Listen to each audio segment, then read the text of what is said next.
What's going on, YouTube? I wanted to take a minute or two and just show off another one of my firearms, another one of my purchases. It's been a while since I've posted anything, and I can't think of a better firearm to post after such a long hiatus than this one here. This is the Smith and Wesson 686 Plus 357.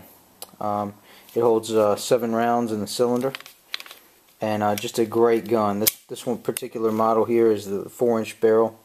I like the 4-inch. I thought it was a good compromise between the shorter barrels and the 6-inch big long barrel.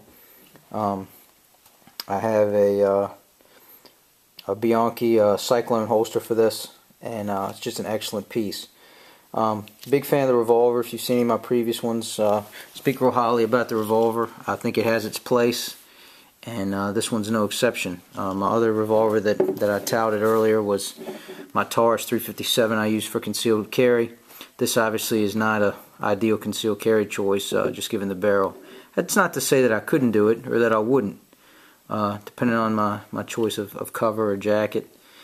But I primarily got this for hiking, for out in the woods. I'm a concealed carry permit holder, and I'm lucky enough in the state that I'm in, I'm allowed to carry in some of the parks and stuff. So if I'm heading out, I take this. I mean, it's rugged, it's dependable, it's reliable.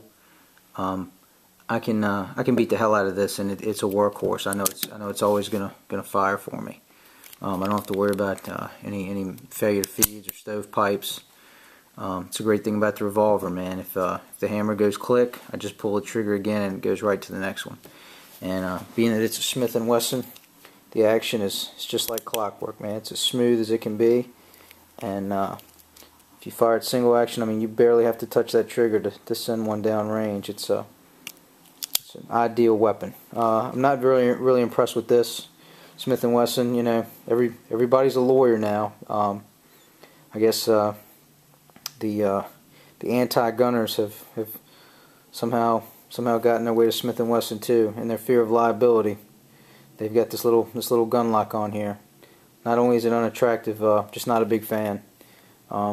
If that's a problem for you, and you're afraid of what might happen, keep your ammunition separate from your weapon. That's my opinion. And keep it somewhere where it's easily accessible and you could easily load it. I think a lot of these gun locks and a lot of these uber safeties are just a confidence trick to make people feel better about their purchase, and they just reinstill the fear of firearms in people that don't know any better. A firearm is only as dangerous as the person wielding it. If you have good common sense and you employ good firearms handling practices, this is as safe to use as a hammer, as a chainsaw, as a power tool, anything. But anyway, enough about that. I could go on and on with that. But beautiful gun. Love the grips. These are the ones that came on it, and they just great purchase. Great purchase. So this is it. Not a lot to really say. I really love the Plus P. I love that it's 7 rounds. A lot of people's big critique of a revolver is it doesn't have the carrying capacity of an automatic, and that may be true, but I tell you what, 357 Magnum, 7 rounds of 357 Magnum, if you know how to employ this gun effectively and know how to use it, not only can you effectively engage targets at distance with this gun, especially if you employ it in a single action manner, but if you hit somebody with a 357, that's one-stop shopping if you know how to employ this and put this where it needs to go. So again, it all goes back to training and how reliable and how comfortable you are with the weapon and how effectively you can employ it. How good your marksmanship is under stress. But I think 7 rounds of 357 is plenty for most situations. And 7 rounds, it's funny because a standard 1911 magazine is 7 rounds. You can cheat and put one in the chamber and then pop out and reload, top it off. That'll give you 8. So that might give you 1 more than what this has, but 7, I mean, we're getting in the range of what a lot of people are carrying when they carry their 45s. So, I don't know. I like it a lot. I think you guys should give it a look. It's got a great feel. It's got an excellent weight to it. It's a quality product, and this will last you forever. Very easy to maintain.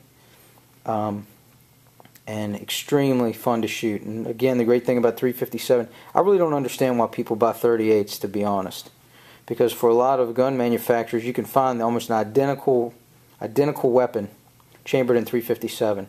And if you buy 357, it might be a couple $100 more, but you're basically buying two revolvers, because I can shoot 38 or 38 plus P in this, as well as 357. So I really like that. I like the fact that I can switch out my calibers if I want. If I want to go light and I'm punching paper one day, I can shoot just 38, and then if I want to up the ante, I can put some really powerful magnum loads in there. And anyway, just a great gun. I think it's a real beautiful looking piece, and it's reliable and it's functional, and it works for me. So this is my 357 Smith and Wesson 686 plus P. Gets my endorsement. Highly recommended. It's one of my favorites. So I thought I'd share it with you. Take care. Later.